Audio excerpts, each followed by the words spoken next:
O lado positivo é essa sequência do São Paulo. Né? Essa sequência do São Paulo realmente é surpreendente. Quando a gente percebe e compara principalmente com o São Paulo recente do Zubeldia, é incrível como o Crespo mudou completamente. Não só a parte estrutural, como animicamente como o São Paulo joga. Cara, é incrível como mudou. Marcos Antônio, machucado na coxa, o André Silva no joelho, esses desfalques. A questão do André Silva é complicada, porque o São Paulo tinha um Calleri como titular da posição, o André Silva tomou esse lugar do Calleri numa época já que estavam até discutindo se o André Silva não merecia titularidade no lugar do Calleri, mesmo com o Calleri apto.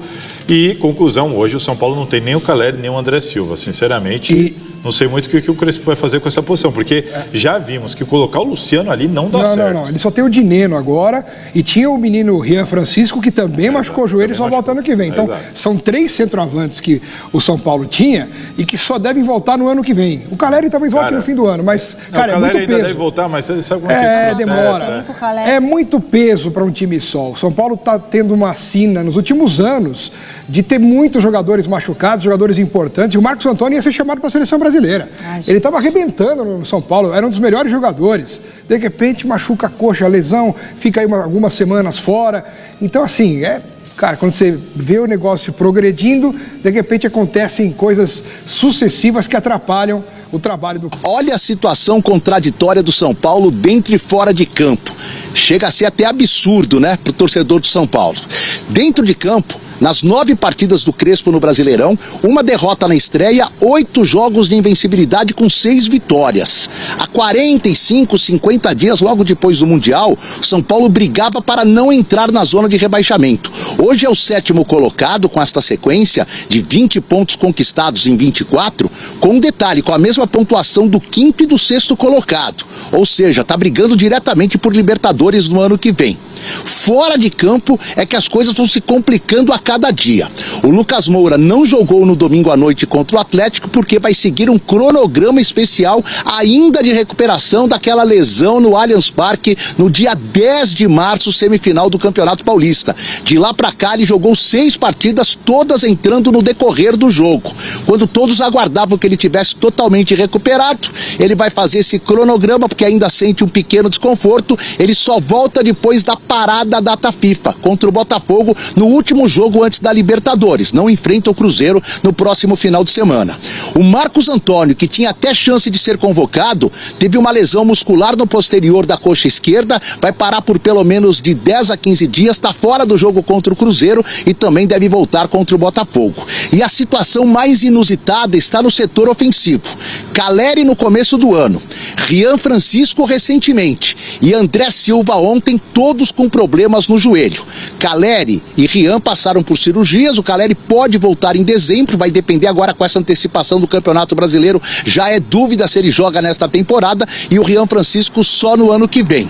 O André Silva fez exame, se foi um rompimento total, ele vai passar pela mesma cirurgia. Se foi parcial, deve perder 90 dias e perde praticamente o restante da temporada. É o jogador que tem o maior número de gols em 2025 com a camisa do São Paulo. Resta o Dineno para o ataque, ou São Paulo vai ter que arrumar dinheiro e pensar numa contratação de urgência para o comando do ataque durante essas fases decisivas da Copa Libertadores e também do Campeonato Brasileiro. E uma última informação que não é boa, o Tolói tá tudo certo, vai ser apresentado essa semana. O Mailton, que vinha voando na Chapecoense, a condição física não seria problema para estrear. O Mailton teve que rescindir o contrato com a Chape de empréstimo, só que ele não consegue ser novamente registrado no Metalist, clube que está vendendo ele para o São Paulo. Por quê? Porque o time ucraniano está com transfer ban da FIFA. Então o São Paulo tem que esperar o Metalist conseguir uma autorização especial da FIFA para fazer esse registro ali momentâneo, factual,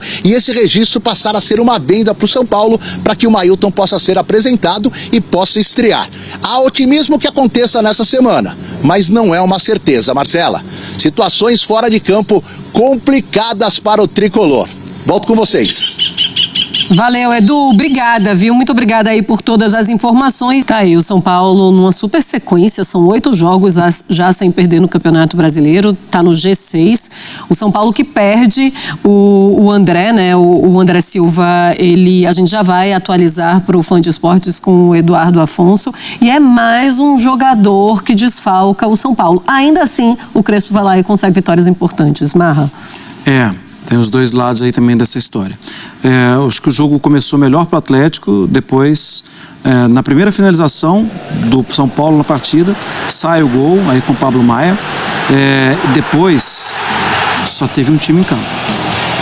Depois do 1-0 para o São Paulo, só teve um time em campo. O segundo tempo foi muito dominante, muito. A primeira finalização do Atlético foi aquela do Scarpa já nos acréscimos, quando a bola vai na trave. Marcela, o São Paulo está escrevendo uma história diferente no Campeonato Brasileiro, diferente do que estava escrevendo no início com o Zubeldia. Eu acho que ainda tem muito ajuste a ser feito, mas tem que acreditar nesse momento, tem que ir na onda. Em relação a quando a mãe vai chamar o filho pelo nome completo e que ela está um pouco brava? Sim. Em relação ao Clube Atlético Mineiro, o que a gente tem que falar assim, ok, o Atlético tem um jogo muito importante de Copa do Brasil, tal, beleza. Passando a página, o que a gente viu ontem no Morumbi não é uma exceção. Está acontecendo com muita frequência. Do time ser um time desajustado, do time ter muita dificuldade para compreender a marcação a ser adotada depois de uma mudança. O técnico muda um jogador e parece que os outros não estão ligados, não estão concentrados no que tem que ser feito em campo. Olha esse espaço para a jogada do segundo gol. Então, assim, se fosse uma vez só, eu ia tratar como exceção. Mas é regra. Quase todo jogo isso tem acontecido com o Atlético, que está cheio de jogador melhor e tem que entregar resultados melhores. O ano passado, o Clube Atlético Mineiro, de novo, nome completo, foi até a final da Copa do Brasil, foi até a final também da Libertadores, mas quase caiu no Brasileiro. Sim, é isso que eu estou olhando mesmo. Tá começando a achar que o Galo pode lutar. Eu acho que o Atlético tem que levar o Campeonato Brasileiro de uma forma diferente. Tá bom. Tudo bem, mas eu entendo. Lutar para não cair? O ano passado lutou para não cair. Acabou que no final foi isso. A imprensa só foi perceber na reta final. Na reta final do Campeonato Brasileiro, verdade. Que falava isso aí antes. Porque a Libertadores, ela acaba maquiando muita coisa do que está acontecendo. Boa parte da imprensa, sim. Mas tem os comentaristas que observam mais os clubes, às vezes. Alguns clubes específicos, por exemplo, o Clube Atlético Mineiro, e eles já têm assim, um receio de que a coisa pode ficar feia. Tá certo. Vamos lá, então, pro Rafa. Rafa, segunda derrota do Galo. Quê? Segunda ontem. Não, é uma outra coisa que eu não posso perder a oportunidade da piada. Quando o Cuca falou, eu não me arrependo, pode acontecer de novo, eu pensei, será que eu vou ver aquilo de novo? Não quero ver aquilo de novo nunca mais. Na verdade, o Cuca, às vezes, ele não consegue medir as próprias palavras, né, Marra? O peso do que ele fala, né? Isso acontece com frequência, inclusive, principalmente quando o momento não ajuda muito. Eu entendo, eu respeito o show da fábrica, né? Eu sei o que o Marra está dizendo e, assim, o Atlético normalmente tem uma expectativa sobre ele teórica que é muito diferente do que a prática mostra. O Atlético tem um nível de irregularidade no seu jogo muito grande. Mais uma vez sem Hulk, o Scarpa começou no banco por uma decisão do próprio Cuca, e tudo isso acaba pesando para o todo do Atlético. Mas é complicado você ter um jogo inteiro e chutar uma bola na trave de um total de 3 para fora, né? É muito complicado você tomar um gol na metade do primeiro tempo e o que você desenvolvia em termos de organização se perder por completo. Isso fala muito sobre confiança também. Eu acho que o Atlético vive um momento de muito abalo na confiança do seu jogo. Mas está na Copa do Brasil, está na Sul-Americana, então tem condições ainda de pensar em coisa grande nesse campeonato. E a Copa do Brasil não é uma competição que não tem ninguém que você possa bater no peito e dizer esse time é o grande favorito para colocar a competição no bolso e tudo mais. Agora, eu entendo as preocupações, os alarmes em relação ao Campeonato Brasileiro. Isso já aconteceu no ano passado, mas me permita a vênia, meu mestre Mário Marra, diferentemente de 2024, em 2025 tem mais gente fazendo força para cair do que tinha no ano passado. Tá bom, então pode ser que dê alguma tranquilidade, não pelo que você é, mas pelo que os outros são. Existe isso também no Campeonato Brasileiro. Vamos seguir aqui e atualizar agora para vocês, fãs de esportes, como está a situação do André Silva e também do Marcos Antônio. Eles saíram lesionados. Fala, Eduardo Afonso. Oi, Marcela, como é que você tá? Tudo bem? Boa tarde. Um abraço no Marra, no Fã de Esportes. Voltando a fazer gols, né? O Pablo Maia aí tá vivendo uma fase artilheira, né? Ele que é um cabeça de área, mas é um cara que costuma finalizar muito bem, pega muito forte na bola. Ontem foi até um chute colocado, aquele outro também que ele tinha marcado também tinha sido um chute mais colocado, mas é um cara que realmente tem a finalização como um dos pontos fortes. né? Para mim, o resultado espetacular, né, Motinha? Apesar do Botafogo e do Mirassol terem vencido, o São Paulo não conseguiu ganhar posições em termos de classificação, mas é sempre importante ficar ali, manter aquele, né, no encalço ali dos primeiros colocados. E foi isso que o São Paulo conseguiu. Era um time do Atlético Mineiro reserva, né? Não tem a mesma qualidade da equipe titular, mas é um time que está acostumado a jogar junto faz tempo. Isso dificultou demais, aí, na minha opinião, o São Paulo a criar chances. Né? O Crespo ele começou ali com 3 zagueiros e 3 volantes. Eu acho que para jogos em casa, Motinha, contra um adversário que vem com time reserva, o Crespo ele poderia abrir mão um pouquinho dessa filosofia dele. Ele começou com o Pablo Maia, Marcos Antônio e Bobadilla. Poderia já ter, quem sabe, começado com o Rodriguinho, por exemplo.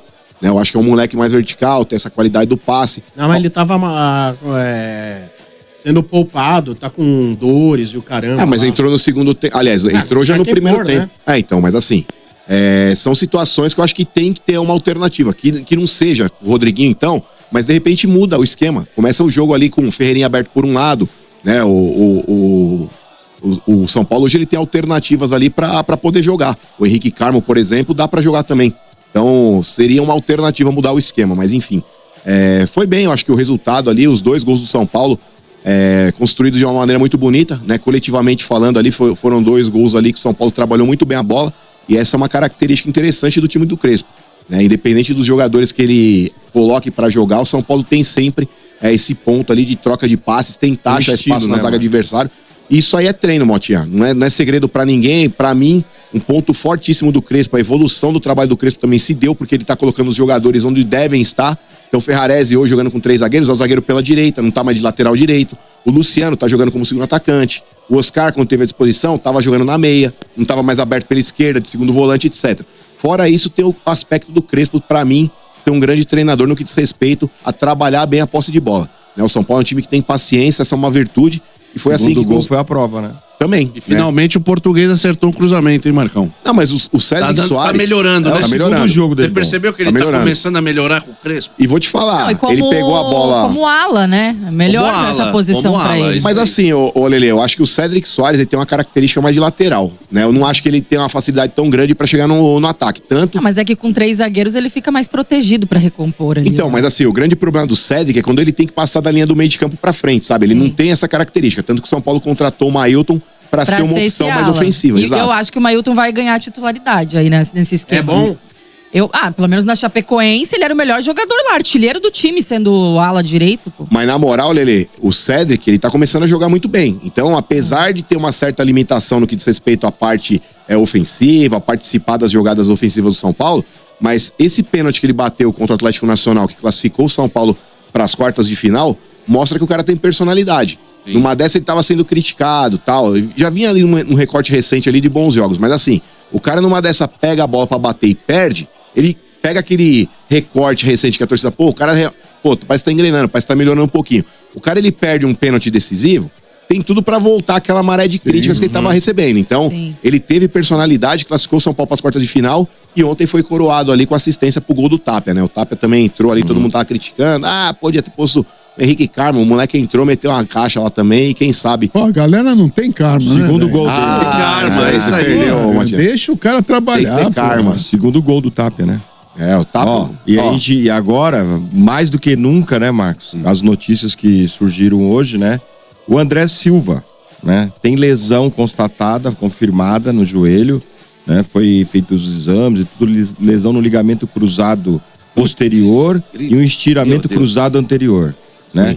Aí estão decidindo ainda se será um tratamento conservador ou vão partir para cirurgia, mas estão achando que realmente vai ter que ser cirurgia, tá? Se for cirurgia, não joga mais esse ano. Não, só ano que vem, Quintino. A previsão é só ano que vem, né? Mas ainda vão fazer amanhã mais um exame e conversar com o médico para decidir se vão fazer cirurgia ou não, né? Mas tudo leva a crer que será, se o caso dele é cirúrgico. Mexer no animal silvestre assim é grave, né? Ô Marcão, você viu eu até abri aqui o post que viralizou do São Paulo. O São Paulo pode ter 3 centroavantes passando por cirurgia de ligamento cruzado. O Calé já foi, o Rian, o André Silva, o Francisco e o Dineno, que foi o único que restou. Tá voltando, né? Veio do Cruzeiro por não conseguir espaço por ter feito ligamento cruzado. Mas, Vieira, Ô Vieira, eu tento não interromper, sabe? Eu tento não encher o saco, pra não ficar, mano, é um mala, não sei o quê. Mas, cara, vai mentir se é na o casa do Corinthians, chapéu, se é o rapaz. Corinthians, velho. Mas é que tá, ô Quintino, pra você ver como esse programa só tem vagabundo, pilantra e mau caráter. Se é o Corinthians Tu fala tá assim nessa dos teus situação companheiros, de hoje, cara? Se é o Corinthians tá nessa situação de hoje, pronto. Ai, que absurdo, não sei o quê. Ai, musiquinha. Ai, meu Deus, não sei o quê. Ninguém vai falar do transfer Bambi, não. Mas calma, mas não acabou a importa. manchete. A notícia é o transfer Bambi. A notícia é o transfer Bambi. Se é o Corinthians, se é o Corinthians, eu tenho que falar da lesão do Marcos Antônio ainda. Dá uma segurada aí, ó. Quando for a manchete principal é o transfer Bambi, que não foi dito. Transfer Bambi o caramba. Ridículo, Trica. Se é o Corinthians é musiquinha logo no começo. Se é o Corinthians é musiquinha logo no começo. Ninguém no estúdio faz um tim pra esses Bambi aí, vocês estão de brincadeira, velho. O Marcos Antônio também teve diagnosticado uma lesão muscular, né? Aí a previsão que. Quem, Motinha? O Marcos Antônio. É bom jogador, bom menino. Foi o melhor jogador do São Paulo. Ele pediu pra sair ontem, né? Quando ele sentiu a dor. Eu achei que não ia muito ser nada bom jogador. Mas teve uma lesão muscular na região do posterior da coxa esquerda, né? E a expectativa dele é... Mas é grau 1, Motinha? Não falaram qual grau. Aí diz que poderá estar à disposição contra a LDU. Inclusive, o Motinha, ele teve já uma lesão. Então é grau 1, 2 semanas no máximo. Não é 2 semanas, não. É quase um mês. Ele já teve uma lesão semelhante aí contra o Sport e demorou quase um mês pra poder voltar. Não, mas se fosse grau 2, ia ser uns 2 meses. Acho que é grau 1. É, mas é isso aí, Marcão. Não dá pra gente saber porque o São Paulo não divulga prazo, mas a lesão Nenhum clube divulga. A lesão que ele teve já contra o Sport, aí ficou quase um mês parado. E aí também vem notícias Quem falou do Lucas, né? Quem falou ufa nessa daí do Marcos Antônio foi o Bruno Guimarães, né? Fala pros caras, Monte. Não, ele tava na pré-lista. Ele ia, né, Marcão? Você tá falando, mas ele ia mesmo, tá falando que ele tava Eu acho que ele iria. Ele ia ser E ainda mais que o Ancelotti tava convocando caras que ainda não foram, porque ele quer testar, né? Mudou vários jogadores. 9 caras novas. Então, e vem a notícia do Lucas também, né, Marcos? Porque foi estranho, o Lucas não jogou, né, contra o Atlético Mineiro, que estavam dando tempo e tal. Aí vem a notícia de que, olha só, aquela coisa, né? Todavia, porém, entretanto. Então, o Lucas fica fora do próximo jogo contra o Cruzeiro, né? Lembrando que a semana São Paulo não joga, tá de folga, né? Ele joga contra o Cruzeiro, mas o Lucas tá fora dessa. E a possibilidade de que o Lucas só volte pós-data FIFA. Eu acho que o Lucas e o Neymar tem que dar a mão e passear no parque, hein? E dizem que ele... E do Oscar também é a mesma coisa. Estão dizendo que o Oscar... Ele tá no tempo ainda dele voltar, né, Marcos? As 2, 3 semanas que falava que ele ia ficar, que ele ia voltar e tal. Mas que ele sente dores ainda. O Sombra aí tem um pitaco pra fazer a respeito da lesão do Lucas, eu tenho certeza. Fala aí, Sombra. Pitaco? Ele já tinha falado antes. Assim que o São Paulo encerrar sua participação na Libertadores, seja sendo eliminado ou que pode ser até campeão, aposto que vai entrar na faca. Sim. Aposto. Mas é noticiário do São Paulo ou é o plantão médico da Globo? Se você quiser, você entra também, né? Porque o teu joelho é bem digno. Nossa, mas eu não sou atleta de alto rendimento. Toma que é de graça, hein, trouxa? Nossa, toma que é de graça. Mas eu não sou motivo de notícia. Não, mas o Sombra me joelho em você. Você é o nosso Kiki. Você é o maior representante de Santos pro mundo. Tá bom, 1-0 pra você, Sombra. E eu vou dar um chute aqui. Outro chute. Duvido o Oscar voltar agora. Eu duvido. Tá muito estranho. Duvido. Muito estranho. Mas na moral, Motinha, essa lesão do Lucas aí, ela foi muito estranha. Teve tal consultor médico do São Paulo, Dr. Cunha, aí veio a público, falou, porque o tratamento... Moisés Cunha, muito bom. Então, muito bom, Quintino, mas assim, quando o cara ele vem a público e fala que a medida a ser adotada para cicatrização da lesão aí é repouso, cara, desculpa, o cara fica um atleta de alto rendimento, ficar 4 meses parado em repouso, uma coisa é o cara operar o ligamento, que a gente sabe que tem que ter uma reconstrução, etc. Uma inflamação no tendão capsular do ligamento do raio que o parta, ficar 4 meses em repouso e não ter uma outra alternativa de tratamento que não seja só o repouso, na minha opinião, me parece um tanto quanto absurdo, mas... Como eu não sou médico, não tenho embasamento pra falar. Você é o médico do YouTube, eu vendo de fora, eu acho que um médico ele tem que chegar pros caras e falar, o negócio é o seguinte, o tratamento convencional é o repouso, conservador é o repouso. Mas tem essa outra alternativa. Qualquer médico que se julgue capacitado tem que ter pelo menos 2 alternativas de tratamento. O Marcão já queria injetar umas Provavelmente. bombas lá no mas, Lucas. pelo amor de Deus, né, Provavelmente os caras falavam, mas se for pra cirurgia, vai ficar quanto tempo fora?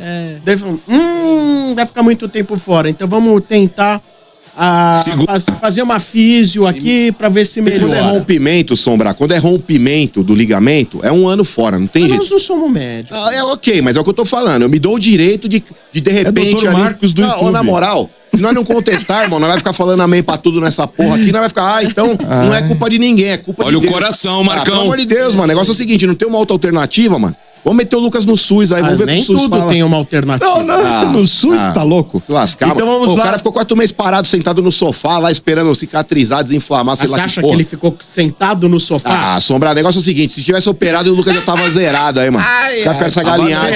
Será, Acho que em maio não tava zerado, não.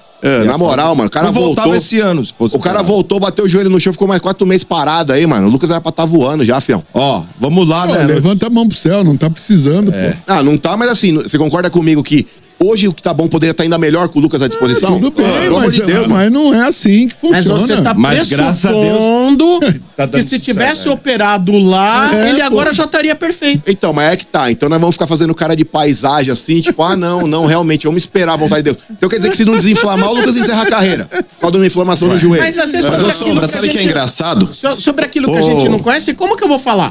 Mas nós somos Sombra, sabe que é engraçado? Outro dia eu tava falando de fisiologia aqui, e falei que pra mim era um absurdo, viu, Motinha? Eu falei, jogador é mal acostumado, hoje em dia jogador é tudo fresco e blá blá blá, porque hoje o cara não pode ficar dando 10 chutinhos depois do treino pra aprimorar a pontaria, porque o fisiologista vai falar que ele vai estourar e o CK tá alto e a porra toda. Eu defendi essa ideia. No resort do Estádio 97, o Souza e o Amaral falaram a mesma coisa. Falou que jogador hoje é mal acostumado. Mas aqui houve um embate. Você não é um fisioterapeuta. Você não é o preparador físico. E meu irmão, inclusive, ele foi nessa linha. Mas você quer contestar a visão médica? E agora ele tá querendo falar de joelho. Qual que é a sua especialidade pra você contestar o médico, seu tapado? Não, mano, você tá entendendo? Você não entendeu o que eu falei. Precisa ser coerente. Eu acho que o São Paulo, né, a questão não é contestar o médico, ele pode ter a opinião dele, mas eu acho que o São Paulo deveria consultar um outro profissional pra ver se o cara embasa a opinião do primeiro. Ou não, RG? O São Paulo mostrou mais uma vez a força do elenco sob o comando de Hernan Crespo. Mesmo sem Lucas Moura, que foi poupado, e sem Marcos Antônio substituído ainda no primeiro tempo por conta de dores, o tricolor conquistou uma vitória dominante, por 2-0 sobre o Atlético MG, no Morumbis, em jogo válido pela 21ª rodada do Brasileirão. Essa foi a 8ª partida de invencibilidade do São Paulo na competição, e o desempenho teve a marca registrada de Crespo, intensidade e disposição, para marcar forte qualidade nas construções ofensivas. Os gols de Pablo Maia e Tapia mostraram justamente isso. Pablo Maia, aliás, foi o grande destaque da partida. Além de proteger muito bem a defesa acumulando desarmes, o volante apareceu no ataque e abriu o placar com um belo chute. Cotado até para ser convocado para a seleção brasileira, ele mostra cada vez mais ser um pilar dessa equipe, mesmo quando perdeu o Marcos Antônio no meio de campo. O time não caiu de rendimento, Rodriguinho entrou e manteve o setor sólido, garantindo domínio sobre um Ataloteco. MD, que pouco ameaçou o goleiro Rafael na defesa, Ferrarese, Alan Franco e Sabino seguraram o ímpeto atleticano com muita segurança. E quando precisou mudar o rumo do jogo, Crespo foi decisivo. Tirou Ferreira e André Silva, que não estavam bem, e colocou Luciano e Tapia. O camisa 10, muito pedido pela torcida, fez uma jogada de craque com passe de calcanhar para Cedric, que cruzou na medida para Tapia fechar o placar. Os números confirmam a superioridade tricolor. Mais posse de bola, mais finalizações, mais chutes no alvo e mais desarmes. Foi uma vitória justa, madura e que mostra a evolução da equipe desde a chegada de Crespo. Depois de um início de campeonato preocupante sob o comando de Zubeldia, o São Paulo começa o retorno com outro espírito, brigando, jogando bem e acumulando vitórias que fazem o torcedor acreditar que dá para sonhar mais alto no Brasileirão. E eu quero saber, na sua opinião, esse São Paulo pode brigar pelas primeiras posições até o fim do campeonato? Deixa sua opinião aqui nos comentários. E claro, não esquece, deixa o like, se inscreve no canal e ativa o sininho para não perder nenhuma novidade do tricolor.